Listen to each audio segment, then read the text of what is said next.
Hello, everybody. Good morning, good afternoon, good evening. Welcome back. We're going to be continuing on reading, I think we are on letter 5 in the Christ letters, Jesus Christ, the Truth. And just as a quick reminder of the contents of letter 5, Christ begins to explain the true processes of creation. He touches on what science and religious doctrines have believed, rejects them, and defines the truth of being. He touches on the truth regarding the human ego, the means of earthly individuality and therefore necessary, but also the source of all suffering. And we did not leave off in any particular place, just basically Christ's message that is a continuation in each letter. Sometimes we'll get a story or a parable, and sometimes he's just speaking to us. I saw that the true nature of God-mind was the very highest form of divine love, and this could be seen consistently active within every living thing. As I mentioned above, out of this knowledge, I was able to perform miracles and control the elements where appropriate and necessary. Just as I longed to explode the myths which possessed the minds of the Jews in Palestine, so do I yearn to show you that many of the theories put forward by your scientists have been prompted by a strong reaction to the church dogma and doctrines in years gone by. To understand this statement, you must realize that until the time of Darwin, whilst the various Christian churches held dominance over the minds of the populace, it was generally accepted that the universe had been created exactly as written in Genesis in the biblical Old Testament. When men of science attempted to announce their discoveries and theories, they were forced to describe their new beliefs in the presence of enormous religious opposition. Consequently, they found it necessary to concentrate much of their mental energy on proving the prophets' pronouncements wrong. In doing so, their agenda caused them to lose clarity of vision, and they also became ego-driven.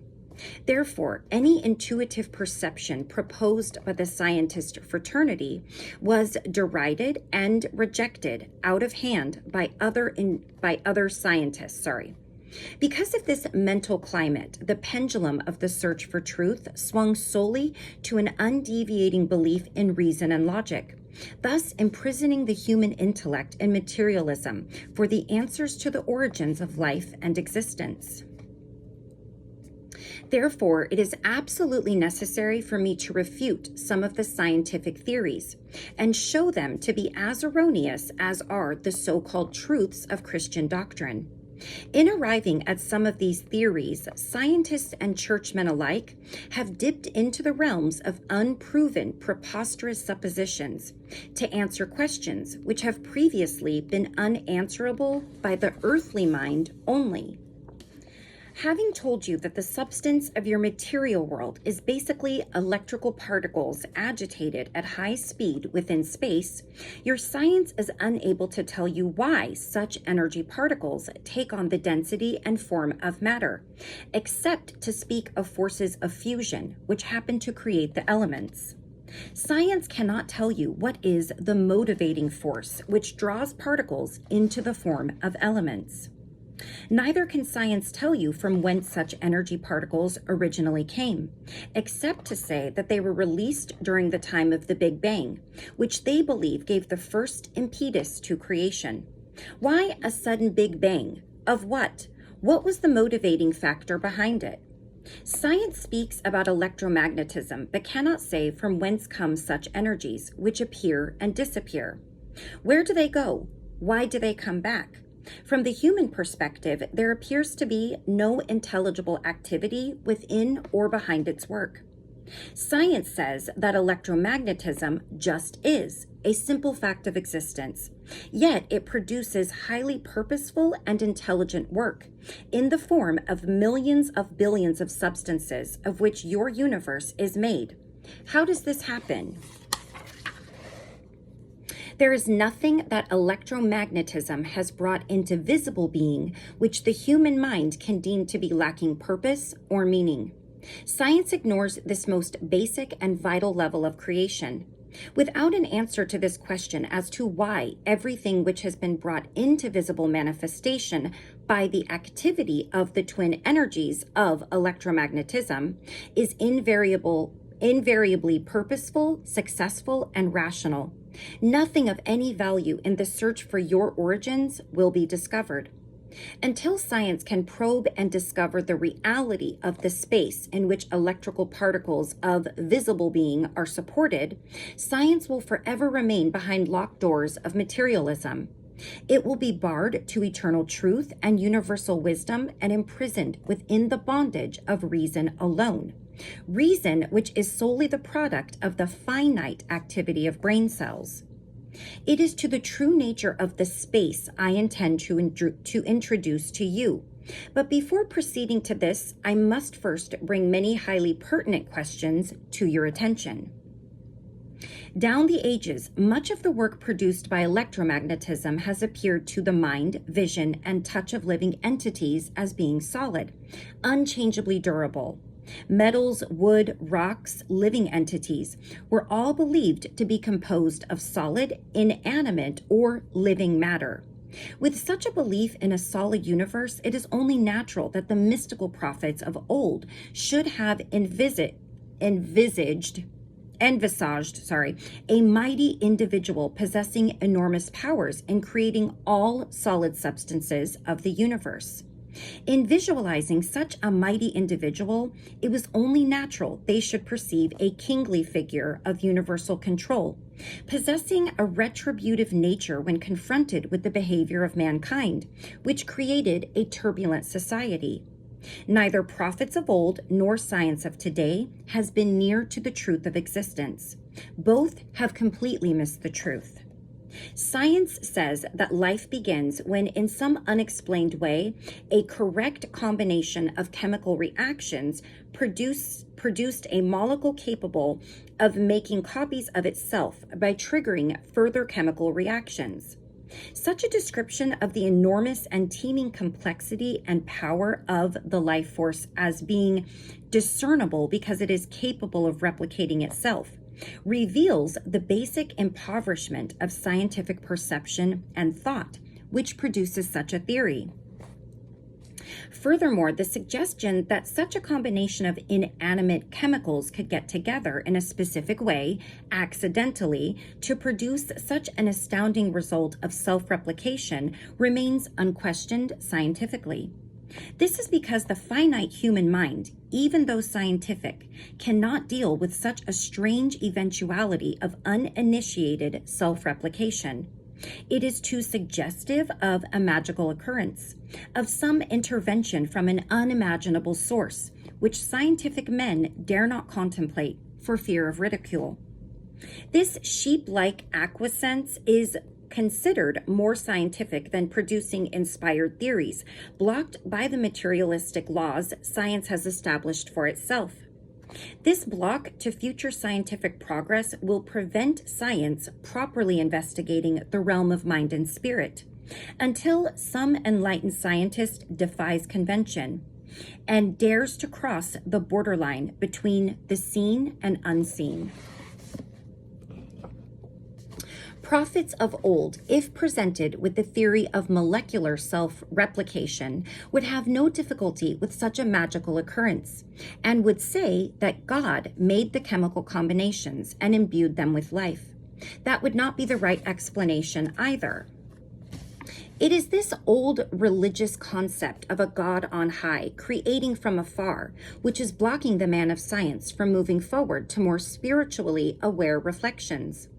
Therefore, despite science's seeming emancipation from age-old doctrines, it is still as mentally bound and hindered by fears of ancient shibboleths as in the 19th century. It adopts its ridiculous theories because it has not yet perceived the reality of our source of being, behind and within every molecule. Continuing the story of creation, science states that after the self-manufacture of living molecules capable of replicating themselves, they formed themselves into a living cell, so small it cannot be seen by the naked eye, which became the building block for all the multiplexity of living organisms, including plants, insects, reptiles, birds, animals, and man himself. Therefore, all living things have a common ancestor, the first living molecule. Science cannot explain why the self-replicating molecules combined themselves into a living cell. It remains a mystery to science to this day. The living cell, your science tells you, is endlessly repeated in a billion differing forms. It is the building block of the visible universe. How can this be? What impulse motivates such replication? Science cannot say. Entrenched in its own blindness, it has dragged people down into materialistic blindness with it. And now, the first living cell deserves the undivided attention of anyone seriously seeking the spiritual dimension and the mainspring of existence. Because the first living molecule and the first living cell are the very first evidence of some intelligent activity within matter, within the universe. The foremost feature displaying sense and sensibility is the function of the membrane which covers the cell, giving it protection and individuality. Think about this miraculous phenomenon. The cell takes in from the environment only selected nourishment through the membrane. Not only does the cell take in the right nutrition, but having utilized the nutrition, the cell rids itself of the waste through the permeable membrane. You should ask yourself how the purely physical membrane of the cell, invisible to your eye, can distinguish and select the correct nourishment to enhance its well-being and then exercise sufficient discernment to rid itself of unwanted toxic matter. Do you not see a high degree of purposefulness within all this activity? And can you believe that such purposefulness is accidental? And is it not purpose the very hallmark of intelligence? Not only this, the membrane of the cell continues to do this work of selection of nutrition and discarding of waste in a billion different circumstances and conditions relating to survival within differing species and differing environments. Is this not evidence of purposefulness displayed within every single action of every single species, be it insect, plant, reptile, bird, animal, and human beings? Could you not describe the universe as being the consistent and undeviating impulse of purposefulness made visible within the realm of visible matter? Is the spirit of purposefulness a physical element or one of consciousness? And if you can accept that purposefulness is an undeniable creative impulse behind existence, then you can move on to the next perception of your universe as being the visible manifestation of an intelligent appraisal of cause and effect, clearly evident within living matter. For if the living cell can select the right nourishment and also provide for the elimination of toxic waste, this simple activity displays an awareness of the need for digestion and also foresees the resultant buildup of toxic waste. And the need for the elimination of such waste is to ensure the continued health of the cell. Is this not a clear indication of an intelligent appraisal of cause and effect? Furthermore, science says that cell contains a nucleus, which might be likened to the brain of a human being, since it conveys messages and its most important function is the storage of information. The library, which contains not just the details relating to one cell, but of the whole body in which it resides. In fact, on investigation by science, it would appear that the cell itself is a system of chemical messages carried out in a purposeful, intelligent, and intelligible way. How could this happen if the origins of the cell's molecules were only inanimate chemical elements? Would you dispute that behind every messenger with a message to convey, there is an intelligent thought or consciousness? And behold how accurate are the messages transferred from cell to cell to ensure the accurate replication of certain species for millions of years. At what point in creation, then, did consciousness creep into living organisms? And how did intelligent thought, which weighs and decides, come into the field of unconscious inanimate matter? Without inherent consciousness, how can so much informed and informing activity take place in a cell invisible to the living eye? Is not such activity the product of consciousness/awareness, proving the presence of intelligent life in its lowest denominator? Furthermore, a single living cell in the form of a bacterium can move about on its own and live in its own specialized, frequently exciting life within the environment, or as a virus doing its deadly specialized work of attacking specific targets within living organisms. Alternatively, the cell may be fixed within an organism, carrying out its own highly important work of construction and maintenance of some part of the organism. Such work produces living materials exactly suited and necessary to the living organ on which it works, be it parts of the human body or of an animal life or plant, such as human toes. Such as human toes, spleen, or animal fur and tusks, or fish scales and feathers of birds, or bark of tree and foliage on plants or branches, or petals and stalks of flowers, or antennae of butterflies and their gauzy wings, the reptilian skin of crocodiles and their teeth, the eyes of squid and their skins which change color according to need of camouflage.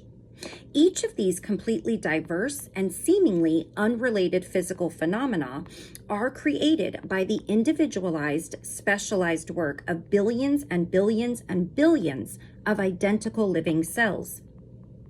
On contemplating the magnitude and diversity of the work accomplished by a single living cell invisible to the naked eye, can you believe in a mechanistic universe? It would be possible to do so if the matter produced by such cell was illogical, offering no plausible purpose behind or reason for its existence, devoid of personal consciousness. But this is not so. These identical living cells work together in harmony within man or beast to make a liver with its multiple duties within a body, to create an intricate eye having its own specific purposes of putting the entity into direct and intelligent touch with its environment, incorporating the assistance of the brain or strong bones expressly and intricately designed in conjunction with tendons and muscles, to unite with others in such convenient ways as to enable full and supple movement of the entity.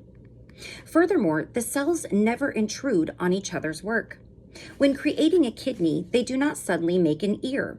When creating hair, they do not suddenly launch into making skin. No, cells create the scalp and the selfsame cells create the hair. The only difference between skin and hair cells is the work they do, second by second, throughout a lifetime. Why? What is the motivating and inspiring factor? Accident? What organizing intelligence set the entire process of creation in motion from the most fundamental level of the formation of simple elements out of free electrical particles within space, the combining of elements to form chemicals, the correct combination of specific chemicals to form a living molecule, the correct combination of living molecules to make a living cell which can take in nutrition, excrete waste, build according to clear-cut specifications, move about, and sustain this enormous edifice of creation consistently through billions of years. Not only this, but what is the motivating force which has designed and successfully evolved within living systems and entities, billions and billions of different ways in which to fertilize seeds of every kind, whether they be those of plants, insects, reptiles, birds, animals, or human beings, evolving for each an intelligent system of procreation suited to climatic conditions, the production of vegetation in the environment in order to ensure survival. Is not survival also evidence of intelligent, purposeful activity?